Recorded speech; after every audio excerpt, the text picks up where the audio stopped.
रागनी जाट महर्षि के कलम से लिखी हुई रागनी है। जो जाट महर्षि अपनी प्रेम को ने छोड़कर फौज में चला जाए, ताऊ तो रोने हो गया, फौज का नाम लेती है, देख ले ये बात सुहान से हो गई इसका।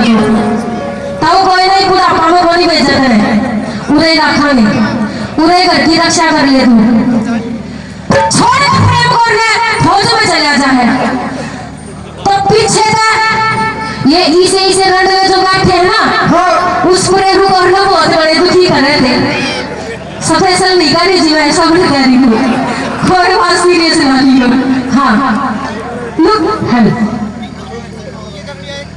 ऐसा करना करी नजर मत करा, इसने तो वो भी राजा वाले रोटी खवाने जा।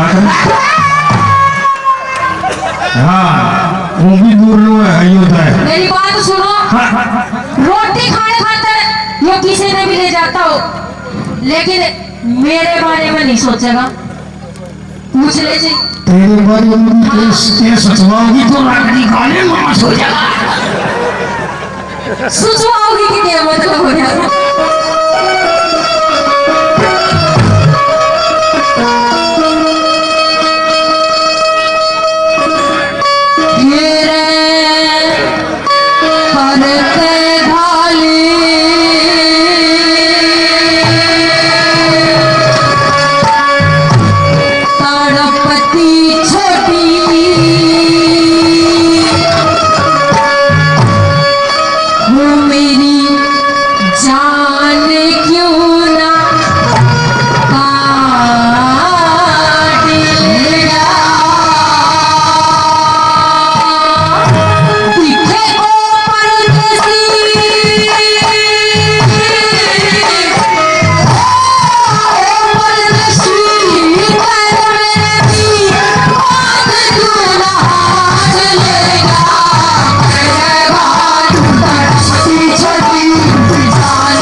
Oh